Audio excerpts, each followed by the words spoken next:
Hello everyone. हमने previous video में देखा हम किस तरीके से GraphQL में म्यूटेशन स्कीमा डिफाइन कर सकते हैं और रिजॉल्वर्स बना के उसे कैसे एग्जीक्यूट करके देख सकते हैं। वो एक सिंपल म्यूटेशन था जो कि सिंपली एक स्ट्रिंग वैल्यू रिटर्न कर रहा था। जब हम एक्चुअली में GraphQL APIs बनाएंगे तब हमारे पास जो भी म्यूटेशन रहेगा वो हमेशा एक एडवांस म्यूटेशन रहेगा। वो हमेशा कुछ पैरामीटर्स एक्सेप्ट करेगा as a API parameters and वो हमेशा एक कॉम्प्लेक्स ऑब्जेक्ट रिटर्न करेगा एज ए रिस्पॉन्स। तो यहाँ पे हम दो चीज़ें सीखने वाले हैं।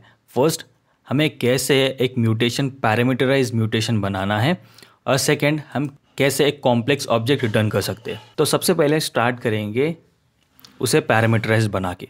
ओके, तो यहाँ पे जो भी ऐड यूज़र म्यूटेशन है ये कोई भी पैरामीटर्स एक्सेप्ट नहीं कर रहा। जो भी पैरामीटर्स होते हैं वो API को डेटा प्रोवाइड करने का काम करते हैं। जैसे कि मान लेते हैं ये ऐड यूज़र फंक्शन है। अब यूज़र ऐड करने के लिए हमें जो भी यूज़र हम ऐड करना चाहते हैं उसके डेटा की ज़रूरत होगी, राइट। अब वो डेटा कौन प्रोवाइड करेगा? वो डेटा प्रोवाइड करेगा जो भी यूज़र API कॉल कर रहा है। ओके, तो वो डेटा हमें एज अ पैरामीटर्स मिलने वाला है। तो स्कीमा में हमें जैसे हमने यहाँ पे टाइप डिफाइन किया है, हमें यहाँ पे इनपुट डिफाइन करना ज़रूरी है। तो हमने यहाँ पे प्रीवियस वीडियोस में भी देखा था, तब हम यहाँ पे टाइप डिफाइन कर सकते हैं। साथ ही साथ हमने देखा था हम यहाँ पे इनपुट भी डिफाइन कर सकते हैं। तो सबसे पहले हमें लिखना है इनपुट कीवर्ड। ओके, जैसे हमारे पास टाइप कीवर्ड है वैसे यहाँ पे इनपुट कीवर्ड भी आता है। ओके, उसके बाद हमें नाम देना है हमारे इनपुट पैरामीटर्स का। तो यहाँ पे हम यूज़र को ऐड कर रहे हैं तो हम क्या करेंगे, इसका नाम दे देंगे यूज़र। ओके, इस तरीके से अब हमें डिफ़ाइन करना है कि हमें किस पैरामीटर्स को एक्सेप्ट करना है। तो जैसे कि मान लेते हैं हम एक आईडी पास करेंगे, या तो हम आईडी ऑटोमेटिकली जनरेट कर सकते हैं जो कि यूनिक आईडी रहेगा किसी भी यूज़र के लिए, और या तो हम एज अ पैरामीटर्स एक्सेप्ट कर सकते हैं। अभी फ़िलहाल हम पैरामीटर्स से एक्सेप्ट करेंगे ताकि हमारी कंसेप्ट और अच्छे से बिल्ड हो जाए। तो जो भी आईडी रहेगा उसका टाइप हमें डिफ़ाइन करना पड़ेगा। तो GraphQL में ले देखिए हमारे पास 5 या 6 टाइप्स अवेलेबल है, integer, float, string, Boolean and ID. तो यह है एक आईडी, तो यहाँ पे हम एक आईडी टाइप देने वाले हैं। उसके बाद हम नेम एक्सेप्ट करेंगे। ओके, तो यहाँ पे नेम जो रहेगा वो एक स्ट्रिंग वैल्यू रहेगी, तो इसे हम स्ट्रिंग वैल्यू डिफाइन कर देंगे।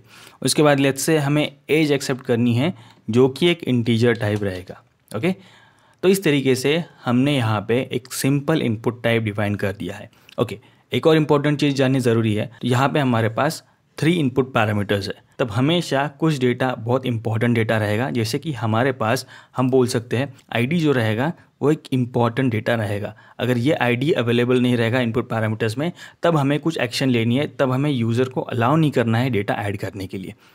ओके, तो उस केस में क्या करेंगे, हम यहाँ पे एक सिंपल एक्सक्लेमेशन मार्क दे देंगे। तो ये पैरामीटर बन जाएगा एक मैंडेटरी पैरामीटर।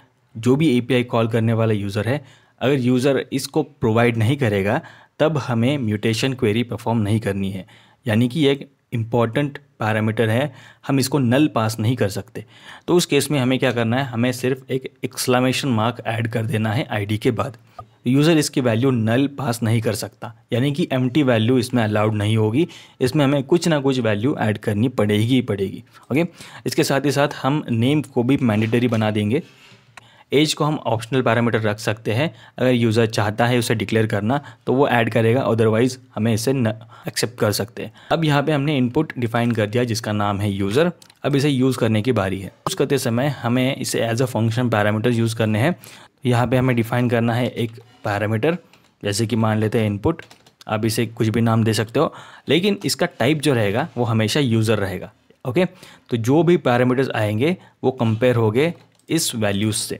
ओके, इसमें से कोई भी रूल्स अगर फॉलो नहीं करता है हमारा इनपुट तो उस केस में GraphQL API एरर दे देगा। ओके, फिलहाल के लिए रिटर्न टाइप हम स्ट्रिंग रख लेंगे। अब यहाँ पे बारी आती है पैरामीटर्स एक्सेप्ट करने की। तो अभी के लिए सिर्फ इसे कंसोल करके देख लेंगे। अब बारी आती है इसे एग्जीक्यूट करने की।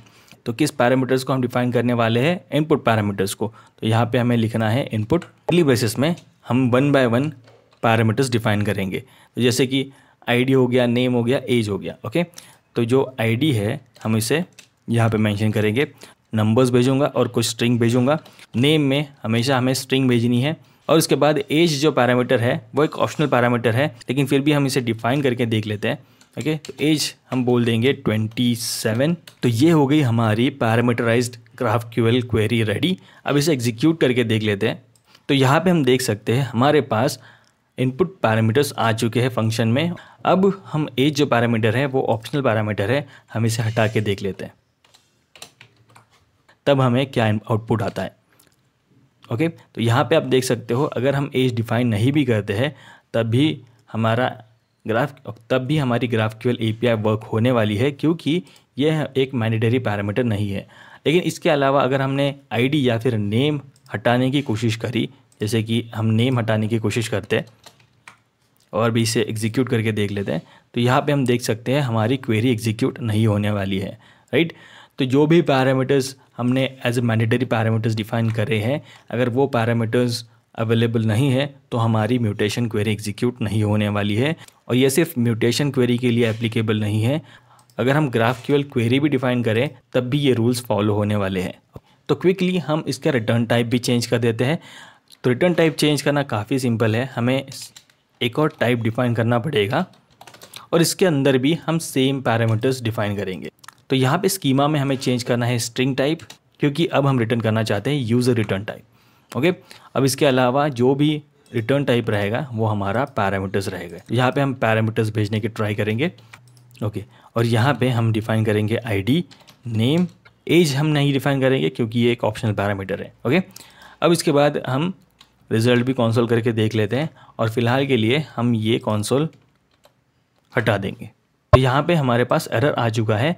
अब एरर क्यों आया है यह हमें देखना है, क्योंकि हमारे पास आईडी जो पैरामीटर है वो नल आ चुका है। क्योंकि जो हम parameters as a input parameters भेज रहे हैं तो एक ऑब्जेक्ट में आएंगे जिसका नाम है इनपुट। तो जब भी हम पैरामीटर्स एक्सेप्ट करेंगे तब हमें यहाँ पे इनपुट डिफाइन करना है ताकि हम इस वैल्यूज़ को एक्सेस कर पाएँ। ओके, तो जब हमें आईडी की ज़रूरत होगी तब यहाँ पे हम आईडी लिख देंगे, नेम की ज़रूरत होगी तब यहाँ पे हम नेम लिख सकते हैं। अब इसे एग्जीक्यूट करके देख लेते हैं। तो यहाँ पे आप देख सकते हो जो भी हमारे पास डेटा हमने एज ए पैरामीटर्स पास किया था वही हमें रिटर्न होके आ चुका है। ओके, तो यहाँ पे हमने देखा हम किस तरीके से एक पैरामीटराइज म्यूटेशन क्वेरी बना सकते हैं, कैसे उसका रिटर्न टाइप भी एक एडवांस रिटर्न टाइप बना सकते हैं। तो यहाँ पे जैसे हमने आईडी, नेम, एज मेंशन किया है, हम एक कॉम्प्लेक्स ऑब्जेक्ट भी बना सकते हैं जो कि हमारा रिटर्न टाइप रहेगा और कॉम्प्लेक्स इनपुट टाइप भी बना सकते हैं। ओके, तो फिलहाल के लिए इस वीडियो में इतना ही। Thank you very much for watching. See in the next video. Bye.